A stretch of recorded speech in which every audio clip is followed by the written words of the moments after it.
Hey there, Couch Potatoes. The Faceless Leon here with a friendly content warning.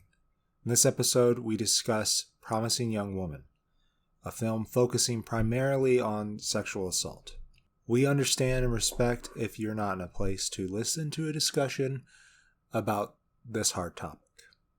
If that is the case, we do think that you would enjoy the second part of our episode on Nomadland. If you skip to minute 24, second 38, that is where that section of the episode begins. Thank you very much. I love you. Welcome back, Couch Potatoes. I have had a doozy of a day. We're not filming this on International Women's Day, but happy International Women's Day, everybody. Happy International Women's Day. I am the Green Traveler from Gorsh. And I am the Faceless Leon. Right this minute, I'm only getting a couple words in from the Traveler, unfortunately. But I'm going to try my best to understand him as we try our best to understand women's perspective in this episode. I don't know. Yeah. As I said, guys, I'm having a doozy of a day. Crazy work day. Got out way later than normal, and I'm expecting a phone call from the boss any second too to continue the work day. So there might be a moment where I just have to like drop ship halfway through a monologue and answer a phone call. We'll see how this goes. Yeah, now we're having technical issues too, where it's like I was trying to do it on my computer, now I'm on my phone, and who the fuck knows what could happen? Who knows, guys? Who knows? And who the fuck knows what could happen in these movies? No, I had no idea going forward with either. For Women's Day, we wanted to do a stay or go for two movies that you can go. You can just go to theater for Promising Young Woman, correct? I believe so. Yes. Okay, they got a wide release, but it was released earlier to be able to stream at home. And that's how we did it, obviously, because we have not been inoculated yet, and we do not recommend going to the theater without getting an inoculation. A green and faceless PSA. I didn't hear it. No, I'm sorry. Son of a bitch. Shit's on fire, guys. The other movie that we're doing, though, is Nomadland. So, for Women's Day, we have female leads. And also, they're both written and directed by females, if I'm not correct. I believe so. There might have been a co-writer for one of them. The writers for Nomadland are Jessica Bruder and Chloe Zhao. Jessica, I believe, wrote the book, and Chloe directed wrote and directed the movie. Maybe they did co-write it, but yeah, all female writer and director teams. Also, I think we're going to talk Promising Young Woman first, but I do want to throw out there as we're talking about them, Chloe Zhao not only wrote and directed it, she also edited and produced the whole thing. Fuck yeah. I'm going to say up front that these are both pretty solid flicks. Oh yeah, easily. These are good. They entertained me far more than I imagined, because I went into both of these without seeing a trailer or knowing literally anything about them. I knew a one-word synopsis, or not one word, a one-sentence synopsis of both stories, enough to intrigue me, but I had no idea what to expect going into these. No, I had no idea either. I had heard some buzz around both of them. A lot of people saying that they were really surprised by Promising Young Woman, and then I just heard about all the Sundance buzz from Nomadland. Yeah, not only Sundance, but also the Oscars, too. Oh, yeah. I do not think we mentioned that Promising Young Woman was written and directed by Emerald Fennell. And produced by her as well. Somebody else edited it, so... We're still not at a point in the industry's culture where that's a common thing for a woman to write, direct, and produce the entirety of the film. And that's a shame, and hopefully we get more. I mean, especially from both of these directors. I think they both did amazing jobs, which, by the way, Chloe Zhao is the directors for Marvel's Eternals. I don't know if it's coming out this year or next year or when, but Oh, I had not. She I is actually directing it. had not heard anything about that. As Yeah, first time. they're doing Eternals. I don't know Wow. anything about Marvel Universe, so I think you might have said something about Jeff Goldblum, but you cut out. And I don't know. I know I didn't. I did not. okay, well, anyways, I'm excited for him if he's in it. But getting back to Promising Young Woman, let's get into that. I think it's also important to note that it was co-produced by Margot Robbie through her production company. So that's really exciting. I love me some Margot Robbie, and seeing her helm some films is pretty freaking awesome. Yeah, Helm as in financially helm. Yeah, I was surprised to hear that too. Well, I guess see it in the credits. Yeah. Yeah, I think that, which was kind of weird because like when I started watching the movie, I was like, this would be a good role for Margot Robbie, and then I was like, oh. A critic came out and was completely sexist to Carey Mulligan's performance because he was like, I feel like Carey Mulligan's not pretty enough for this role. It should have just been played by Margot Robbie. Oh, well, that's bullshit because she did excellent. She was amazing. Yeah, right? Yeah, 100% bullshit. I just want to throw that out there. I do not agree with that man at all because Carey Mulligan was fucking brilliant to watch. I really love her performance. Yeah. She did. She has some excellent choices. And she is beautiful. Yeah, but what is? I mean, I don't know what that even has to deal with, like, because like the character that she puts on when she's in the bars is a person who is completely vulnerable and should not be put in a situation where they are asked for consent. They just shouldn't. They should just be, left alone or helped.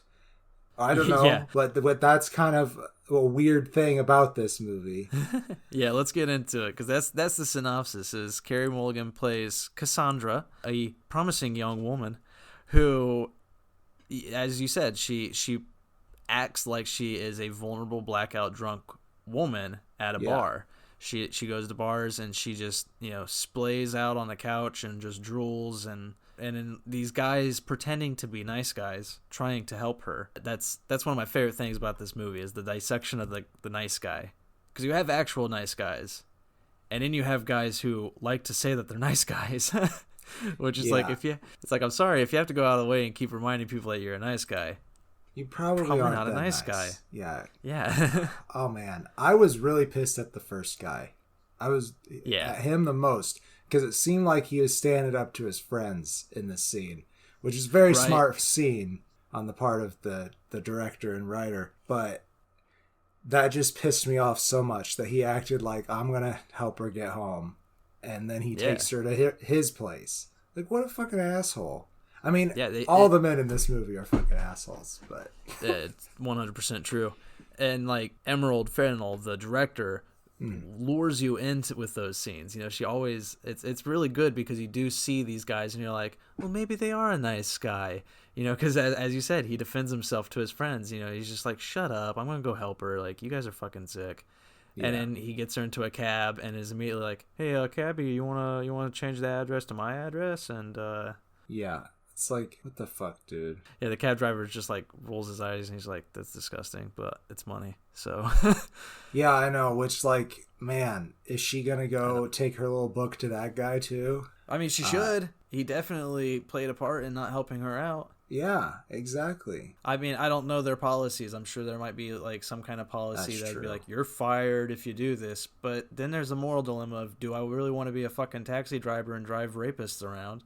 Or do I actually want to stand up and be like, no, you sick fuck, I'm going to take her back to my apartment. We're both going to help her get to bed, and I'm going to take you back to your fucking apartment. I just hated all the guys in this movie. I did what too. Was really the problem is that I did fall in love with Bo Burnham. I did. Yeah, because he comes along. Yeah, and they start what seems to be a kind of beautiful relationship. Yeah. And it just kind of goes to show that you don't really know everything about, the people you're with. Like, I mean, she finally is, after a horrific incident in her past, Cassandra has basically kind of walled herself off from the society and is acting sort of like a vigilante through these moments. Yeah, which was kind of cool, but also it was it was fucking awesome. I thought. Yeah, it was. I thought she didn't. I think she didn't go far enough at times. There are some moments where I wanted more. Yeah. Okay. I this might be a big spoiler. Just blip forward 10 seconds. Anyways, I thought she was killing him at the very beginning.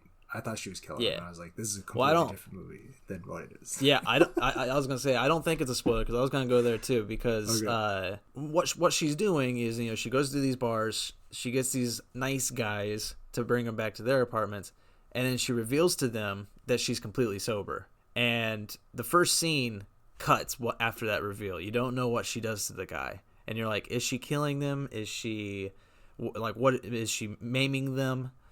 So you don't really know, and it's brilliant in my opinion because it builds the tension, and it hooks you. It really hooks you. And she has a little booklet that she's tallying names down.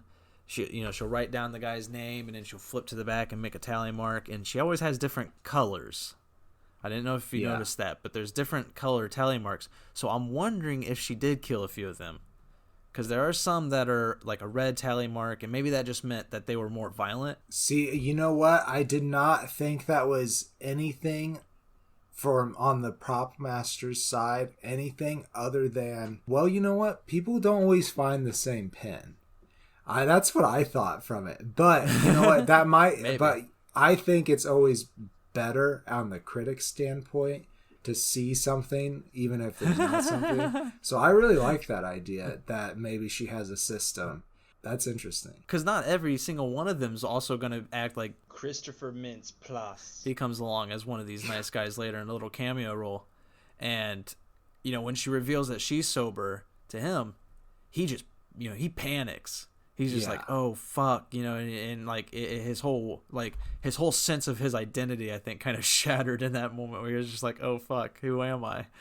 And he's like, I want to be an artist, not a sexual assaulter. Which he is, 100%.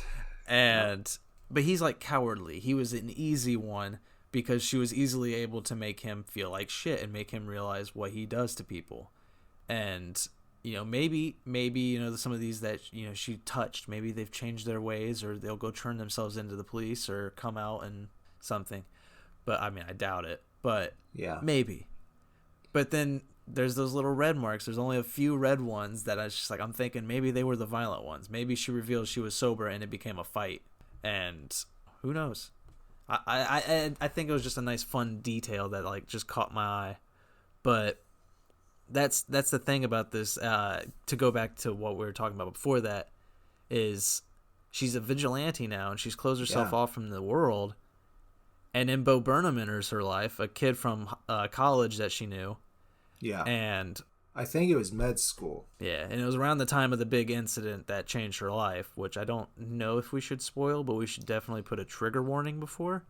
Yeah, I actually was kind of going to suggest that we just put one at the top of the episode, just because that's what the whole movie's about. It'd be too hard. Yeah, I think even without that being spoiled, it is very obvious that this is a movie about sexual assault, and I think that that a lot of people are, because I mean we have friends who have suffered from sexual assault or were drugged at parties or bars and thankfully had their friends take them home. So I just think we gotta respect that will trigger some people. So I think it's fair to just put it up front. Yeah, but as this vigilante walled off from the world, Bo Burnham enters her life, and she finally finds somebody that she's willing to open up to, that she's willing to allow deeper into her life. Like, the only person in her life right now are her parents, who she doesn't really have a connection with, and Gail, her boss at her low-paying barista job. And Gail's played by Laverne Cox, whom I fucking love. And she's brilliant in this. She's good. But my only problem is she's brilliant for the first half, and then they just kind of lose her character. Yeah, they don't use her very much in the second half. You're right. And it made me sad because she was so fucking funny. Like, I just love she's her. hilarious. She can be, yeah. I don't know if you said it, but Bo Burnham's character's name is Ryan. Oh. His name wasn't Bo? It wasn't Bo. Are you sure he wasn't playing himself? Dr. Bo Burnham? Dr. Bo Burnham? I should mention up front, I'm not a huge fan of Bo Burnham. I have nothing against him. I haven't really seen it, much of his comedy, and the bits I've laughed at his comedy. I do enjoy it, but he was never a comedian that I rushed out to watch his most recent stand-up act or something. Sure, I liked some of his sillier songs. Oh, definitely. But anyhow, I was honestly pleasantly surprised by his performance. He did good. Yeah, he was pretty fun. But, I mean, Carey Mulligan's performance was just fucking fantastic. She was a badass, really. I mean... She definitely was. Where's her super suit? Right. Well, she doesn't need one. She doesn't need one, you're right. Yeah, it was fun to watch her just talk these guys down. Just to, make them feel like shit and, like... Yeah, you should feel like shit, you fucking... You definitely should. Definitely should. It's nasty. It was... Yeah, she did a great job, and I mean, honestly, like I do think she should get nominated, but me too. Who fucking knows? Who knows what the Oscars are gonna even do this year? Well, you know, from what I saw on the female actor side, that both of these movies, I would honestly, I'll straight up say it, that they killed it. Yeah, Frances McDormand for sure should get something. Amazing, but. You know, that's Promising Young Woman. I obviously I recommend it. I mean, there's more to talk about. Specifically, one thing that I really did like was there's a lot about the double standards. You know, how women are treated and how men are protected. And there's this one scene she was walking out of a bar or something with this one guy when she ran into Bo, and you know, this guy was just like, you know, he's like, hell yeah, you know, drunk woman, I'm gonna take her home. And then Bo recognized her, and he was just like, oops, sorry, she's yours, my bad. And it's just like... Yeah, I didn't realize the woman was taken, I think is what he said. Yeah. Yeah. It's just... gross as fuck. It's just like, that's all it took to stop him and be like, oh. It's like, oh, I'm sorry, I did not realize that this enamored piece of property was yours. Yeah, it was gross. Oh, man. It was disgusting. But there's a lot of moments like that. And yeah, I think even Bo, we keep on calling him Bo, Ryan, I think even Ryan was like, hey man, it seems that she, you know, she can do what she wants, and if she wants to be with you, fuck it, that's fine. And he's like, hey man, I don't want to step on any toes. And it's like, jeez. And then, you know, then he realizes that she's sober, and he's like, oh, you're that crazy lady. And it's like, yeah, somebody needs to be putting you in your place, dude. Obviously, if you're afraid of her, then you're not doing something right. Right. Like, you... That was one of the funny parts, too. It was like her name became, well, not her name, but like her vigilanteism. Became popular. Like, men were apparently talking about her in bars, but it's just like, oh, there's this one lady who acts drunk, but she's not, and she might kill you or maim you or whatever. Yeah, and it's just like, and yet you're still going out there and doing this. I mean, I understand that there's still criminals in Gotham and Batman's out there kicking ass, but what's wrong with you? Like, yeah, well, I mean, like, in the first place, what is just a very disgusting thing to do. Like, I mean, obviously we know what's wrong with you there, but yeah, you're a fucking bastard. But there's a lot of you know, the classic, oh, she's asking for it going on throughout the movie from the men, and that's just like, I can't believe really that people are still stuck on that shit. I really can't. Like, it is not like that person who is assaulting that person is out of control. That person makes the decision to do that. So that person never asked for it. They never did. They never will. It doesn't matter how much or how little they're wearing. They're not asking for it. Yeah. Asking for it is saying, please come to my house and let's do things. That's asking for it. And said when sober. Yeah. Yeah, you can still be tipsy and Sure. I think, yeah. and be interested in. As long as you are lucid, I think consent is okay. Like, yeah. But I don't know. I'm sure that there are some guidelines out there that I have not read that somebody has thought very deeply on, and that I would probably agree with upon reading. But I go with it is if I'm with somebody who has had anything to drink, if they're clearly drunk, I'm not interested. But like, let's say you just had like a glass of wine or 2 glasses, I'm not doing anything unless they initiate something. Sure, yeah. And if it happens and I decide that would be fun to happen, that's the point. Like, you have to be able to make that conscious decision. Yeah. That you want to. So that's our PSA there. Consent is sexy and necessary. Agreed. You know, honestly, I don't know if there's much more to talk about without giving too much away. Giving away shit. Yeah, but I do want to say that we won't talk what happens at the end in regards to specific events. But the only thing that keeps this movie from getting 4 stars, in my opinion, is the ending. Because while the message is well delivered, I understand the message and I agree with it, that what Emerald Fennell, the director and writer, is trying to get across. I agree with what she's saying and I understand it. Ooh, it made me mad. Yeah. It made me real mad. There wasn't enough catharsis.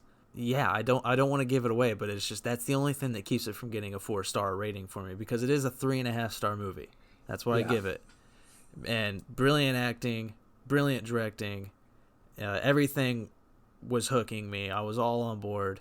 It's a good dark comedy, you know, with some really good intent behind it. It's just that ending. Oh, I wanted a more cinematic, happy ending. Or at least one letter. I am sure you said some great things, and I'm sure I'm going to repeat some of them. But I think your closing statement was 3.5 stars, right?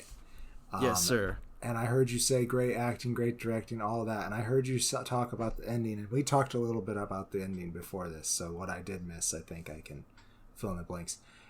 I think you said that it made you angry. And I think for the fact that it made you angry, and that is the emotion that was intended by the director and writer to elicit, I think that is why it's a great movie. And I think that people really should see this. I think this should be required viewing for boys between the age of 15 and 18. And they should watch it every year. I don't know about that. No. I do actually think just like you need to have consent, you know, in the bedroom, you should consent to watch this movie, because I'm sure it is triggering for a lot of people. In fact, there were some moments where it shook me a little bit, especially towards the end. It was a very good movie. I would say it's important. The message is important. That's that. And I was joking. Obviously, we shouldn't force our children to watch this movie. But I do think that we need better education for our younger people, so that this doesn't happen once they leave the home and have no parental or mentor structure around them. They're just, you know, thrown into the sea. They need to know it's wrong. Full-face movie. I didn't say that. Full-face movie. And it's like you're right. That is Emerald Fennell's intention to leave you with that anger, and I get it, but God, you're still angry. I'm still angry about it. It still pisses me off. It's been like a week and a half since I've watched this, and like I've gone to work and I've complained to the women who've seen it that I work with. I'm like, have you seen this movie? And they're like, yeah. And I'm like, God, it was fucking great, right? And they're like, yeah, of course. And I was like, the fucking ending pissed me off. I wanted her to have more. I did. I wanted her to have more too. Yeah, I mean, it's not a spoiler to say that I just wanted at least one fucking letter. That's all I'll say. Just one letter. Just one letter. Yeah. Carve a little vengeance. Okay, yeah, I think that we can Ooh. move on with that though. I think it was worth the $20 to watch it at home. Yeah. If you're able to go to the theater, go see it there, because obviously the $20 you'll spend there, you get that experience. I still can't watch it again unless I pay another $20. So go to the theater if you're able to, but there's Plague out there. So if you want to watch this movie, it is worth it. I'm sure it will be streamable sometime eventually if you don't want to, but give it your money. It's worth it. Definitely. But let's move on to a Nomadland, which was available on, was it Hulu? Yes, Hulu. Okay. Hulu. A neo-Western drama. Ooh. Isn't that exciting? Put neo in front of it, it gets really exciting. That's how they do it.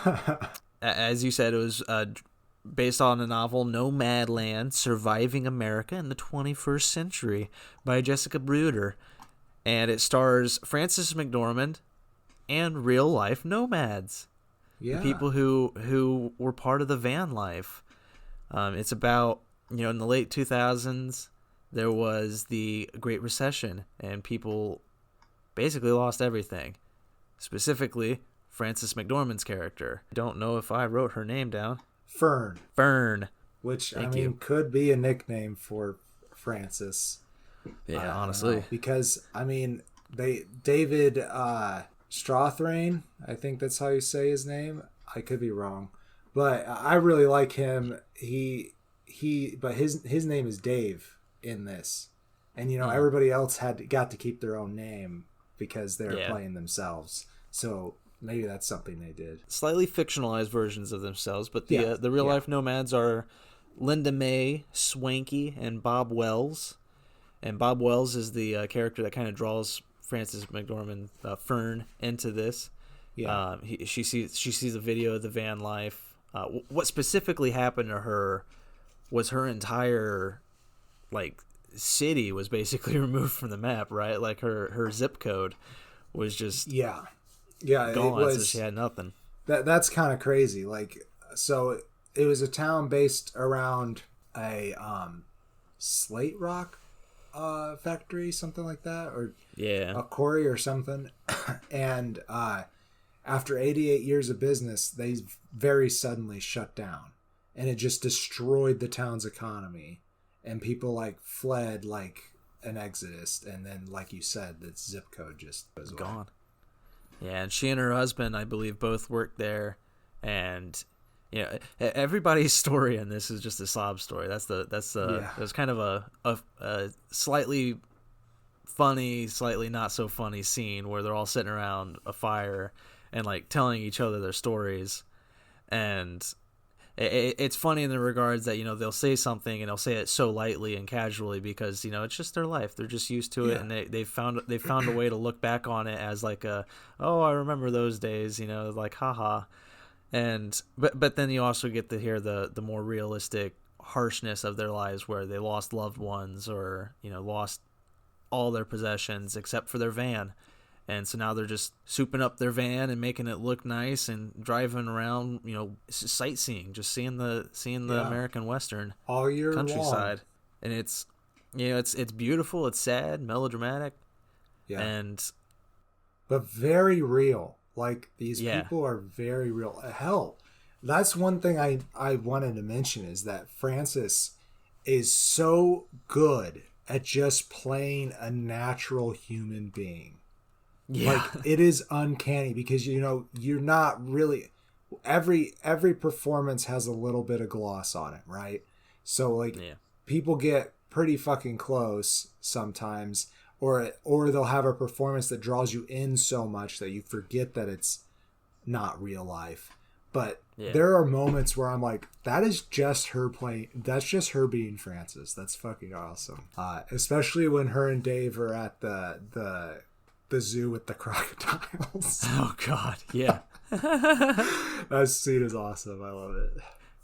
Well, it literally just feels like a low-key documentary. It's not. There's no true story throughout the entirety of this movie. It's just a bunch of important moments in her life. Yeah. And It's a journey, though. Yeah, exactly. It's just a journey, and that's kind of the beauty of it. Is it feels so real, so documentary-like, because of how Frances McDormand just acts. Yeah, she's just so subtle. Just it's brilliant. That, like, as I said, like I loved Carey Mulligan, but if she's up against Frances McDormand in the Oscars, I'm thinking Frances walks away with the Oscar. Yeah. If they both get nominated, which I hope they do because they both deserve it, I think I agree with you that Frances would walk away with it. But I also don't know if the Academy would want to give Promising Young Woman awards because I don't know. That seems like something they would snub. Too progressive. It's too touchy of a topic. We don't want to look into that. Yeah, it made me feel bad watching it.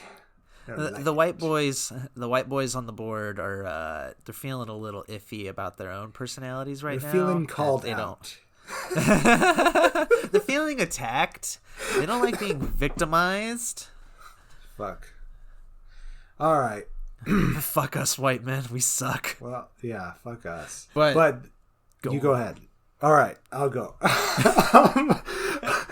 So, like you said, all the other actors besides her and Dave are nomads, and it's kind of cool. I think somebody says it in the film this way that it's her sister. It's Frances's sister. Actually, they might be actors too now. I think about it. Yeah, I'm sure they are. They are. But her sister says, "I think what Fern is doing is part of the American tradition because it's very similar to what the pioneers were doing, except for they just have gasoline." She didn't say that part. That part I made up. The gasoline part.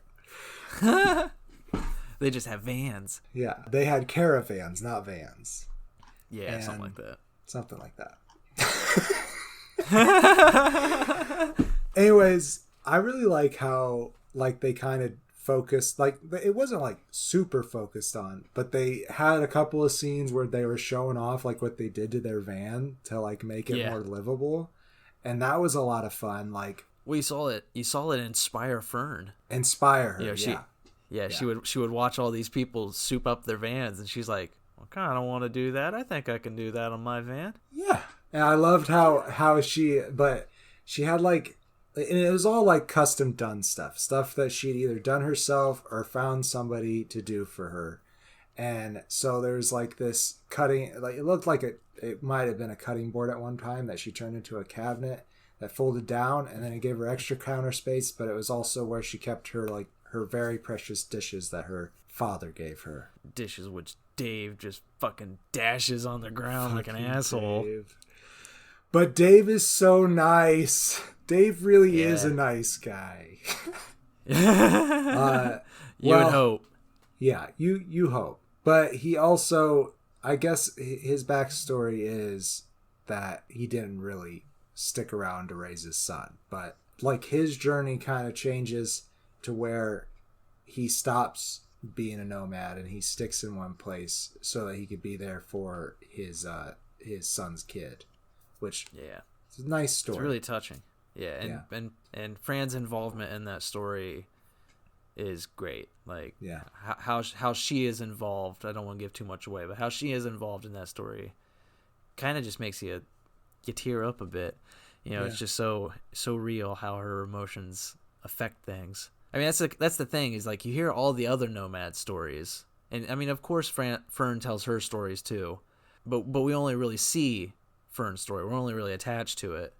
So it's you hear everybody else's sad stories, but then you also see how they're all still affecting each other, how their stories still aren't over, even though they're just wandering nomads, even though they've lost everything, they're still helping each other, and it's just it's beautiful. Yeah, I think there's a lot to take away from this movie, how we view our lives and stuff. So there was a lot of things that Bob character was saying that I was I totally agree, man.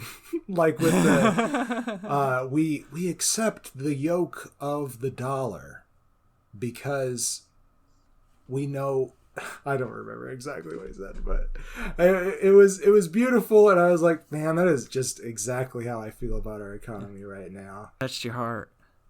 It touched me. But though I really like my PlayStation and my Right. TV, and not that you can't get that stuff to work out on the road, but yeah, I'm okay. I'll stick around here. But it does seem like a fantastic adventure. Yeah. But it does draw into question that, that love, that need we have for these objects in our lives. It's like these people have nothing except their van or like precious materials like her father's dishware. It's just a very good insight into how we treat like the lower class of people in our society. And I don't know, it's just it's such a very unconventional movie that I'm surprised how much I liked it. Yeah, I can get behind that sentiment. And what you were saying about, like, at one point Frances gets called homeless and she said, "No, I'm houseless. My home's in the parking lot." She didn't say that part. But Rewriting. I did like that, and it did kind of change my perspective a little bit on what it means to be homelessness. And like, the people that I sometimes pass in the street and that are, asking for help, there's a story there for each one of them. There's a different story there. They're real human beings, and I shouldn't pass them on the street so lightly. I don't know, it's hard to talk about film because there's not much. A long time ago, we used the phrase "the meat and potatoes." There's so very few meat and potatoes in this film. It's just moments. It's just small events, one after the next. There's no. I mean, there is a somewhat of a storyline. There is some growth of the character, but it's not really growth. It's just passing. It's just passing time. Just passing through. It's like a lateral evolution. So I feel like at the beginning of the movie she was already doing the van life thing. She was already doing that. But it was a plain ass van with so very few accommodations. And she didn't know the life. She didn't carry spare tires and everything. So Right. There's a lot of mistakes Frances makes throughout the film, and those do come into play a lot with the different things that happen. And I appreciated that. Like, she's still learning how to live this way. And Linda May, I think that's her name. Linda May, her best friend who she meets on the road sometimes, invites her to go to Nomadland or whatever. I'm not sure what they actually call it in the book or the movie. But the place where they all gather, it's like a festival, really, where Bob does some speaking and they have other speakers and stuff. But it's when she gets there, like, she starts looking at the van life situation differently. Like, I think she was doing it, like, she liked it to an extent, but I think at the beginning she was doing it out of necessity. And then she starts more and more realizing that this is a choice, that this is the life that she does want. Like, that she feels more connected to the world around her because of the way that she lives. And I think that that's really interesting. Yeah, I took it more like also that she was just kind of accepted it. She wasn't going to let it drag her down. She wasn't going to let it keep her from dreaming big again, from just enjoying nature, from enjoying the sights that she's seeing. Right. So it's just like, what I took away from it, and I mean, I'm not saying that, because what you were saying is correct too, but like where I focused more on was the overcoming of the depression that could hit you from all the stuff that's happened to her. And, obviously there are moments where she is sad, where she is depressed, but she always just kind of, she goes to a pond, like a river in the woods, and she gets naked and just dips in the river there, and she's listening to all the sounds and enjoying it. Or she's sitting around the campfires with everybody and laughing about their lives. Like, she always finds something to lift her out of the depression. So even when she has none of these valuable objects in her life, it's really just empowering to watch her just continue to just go on. Like you talked about the plates earlier. Like, yeah, after they broke and she spent more time with Dave, she didn't miss the plates. Well, she was able to glue them back together too. And she did. Yeah, that's right. She did glue them back together. yeah. So it's like no harm, no foul. They just have some cracks in them now. Yeah. Gives them more of a life. A story. You know. Yeah. Yeah. Scars are stories. Yeah. There's my wife actually. I don't remember the words, but she has tattooed in Japanese, and it says "to repair with gold," where they take pottery and repair it with gold solder, and they believe that it makes the vase or bowl more beautiful. It's beautiful. Thanks. I like it, but I didn't come up with it, but thanks. Thank you. But I don't know. I don't know if there's much more to talk about with Nomadland. I mean, obviously we loved. You know, it's tradition on this show that if we love the movie, we'll gush about it, but we're not gonna. Yeah, we're spend half an hour. Yeah, we only talk on and on if we have to bitch because we're white men. That's what we do. If we want to bitch, we're gonna do it for 40 minutes, and you're gonna get really tired. You're gonna get tired of hearing it. But if we have something good in our lives, yeah, it's great. That's fine. Yeah, we like it. It's beautiful. Yeah, we like it. We're moving on. Next movie. Nomadland, 4 stars, easily. Go out and see it, but be prepared that, it's not a conventional movie. It's not a storyline that's going to hook you. It's a bunch of moments in somebody's life throughout the course of like a year or two. So, you know, don't go in expecting a movie. Just go in and expecting an experience, I guess, because it is something to watch. It's specifically Frances McDormand's performance is very enjoyable, as well as Chloe Zhao's just entire effort. Like everything that she did is great. Like the editing, I don't know. Again, it felt like just a low key documentary, and I fucking loved it. Go see it. Check it out. Yeah. Also, Frances McDormand's performance, as we've already said, was so good. But the nomads themselves, were like, she just feels like a nomad. We don't even feel like she's an actor. Like, fuck, she just seems like one of us. Fuck yeah. Maybe that was why she could play the role so well, is because she just had to go in there and be a person with these people. Yeah. I mean, I don't know. It's good. You guys got to see it. I give it a full face. I really enjoyed this movie. Bordering on a face and a half. I'm not quite sure if it's up there or not. Like I said, I think the reason why I'm not putting it up there is because there's not really that traditional story arc that you're always looking for when you're watching a movie.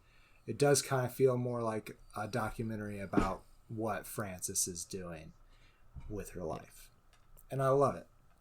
I guess Fern is the character's name. Right. She is the role. She is the role. And I think, I do feel like that her and Dave are both just playing themselves. I really did feel that way. Right. Her more so, obviously. I thought he was a great supporting cast. I doubt that he'd get nominated for this performance, though, as much as I love him. I mean, it just reminds me of how much I love Frances McDormand, because like everything I've seen her in, she's brilliant. You know, Fargo. Yeah. And then what was that one with the Coen brothers? Or not the Coen brothers. The Coen brothers was Fargo. Oh, 3 Billboards. That's all I got. Oh, that movie was awesome. right. I forgot about that movie. She's so brilliant in that too. Oh man, I forgot everything about it, but just mentioning the name, I was like, man, who directed that? Good. Man, I don't remember though what it was about. I think it was the 7 Psychopaths director, right? Yes, it was. Okay. I can't remember his name. 3 billboards out of something, Ohio. Ebbing, Missouri. Well, she's good in that. Oh, shit. Oh, well. Someday we'll take a road trip from Ohio we'll do to that, and maybe the 7 Psychopaths. Maybe try to find 3 from that guy. That'd be cool. because I like Yeah. Seven Psychopaths too, but not as much as I that don't. movie. That movie was bad. I've actually never seen it. Oh, You never seen Seven Psychopaths? Nope. It's interesting. I don't know if it's like the best movie in the world by any means, and it's been a while since I watched it. But I think that's our show, buddy. I think we did it. Oh, we haven't even actually chosen a winner. No, we didn't. Of our. Yeah. I mean, for me, I mean, it's got to be Nomadland. I really loved Promising Young Woman, but I don't know. Chloe Zhao just hooked me with this movie. Like I was just agape, stare, like just fixated on the screen the whole time. I'm just like, what is this? There wasn't anything I wanted to do while I was watching it either. Right. I don't think that happened during Promising Young Woman either. I think both directors did an excellent job of engaging their audience for sure. I think I'm gonna go ahead and say that I agree with you, even though I really am pretty torn. But I think all in all, I enjoyed the experience of Nomadland just a touch more than Promising Young Woman, especially because of the harrowing moments in Promising Young Woman. But films, especially with messages like that, need moments like that for it to definitely have impact. So I mean, it definitely had its impact. Like I'm still thinking on it more than I've been thinking on other films we've watched recently. So I'm just like, I hear you. Yeah, it hit me. It did. But I recommend highly both of these movies. And I'm super. I mean, I've already said it, but I'm super excited to see Chloe Zhao continue on. I mean, also Emerald Fennell. She's great too. But Chloe Zhao doing the Marvel's Eternals, like I'm excited to see what she brings to the table for a superhero film. That's gonna be interesting. Especially if the Eternals is about them like trouncing across the universe and right, just having misadventures. That'd be great. Yeah, it's just Nomadland, but just with like big budget Marvel sci-fi wackiness. Hell yeah, that'd be good. I'd be good with that. Happy International Women's Day. Yes, Happy International Women's Day. Sorry, no, it's okay. Interrupted your joke. I was just imagining Goldblum like reacting the same way that Francis did to the alligators. Oh my god. I guess you'd have to see that movie to see this movie and know the Eternals. No, you just need to know Jeff Goldblum to understand that joke. All right. I explained the humor and now it's gone. Safe travels and good night. Green and Faceless on the Couch is a proud production of Fiction Works 19. If you want to learn more information about us, check us out on Facebook. You can also check out the Facebook and Instagram accounts of Fiction Works 19. Don't forget to like, follow, comment, or subscribe wherever you catch the show. Thank you all very much for listening.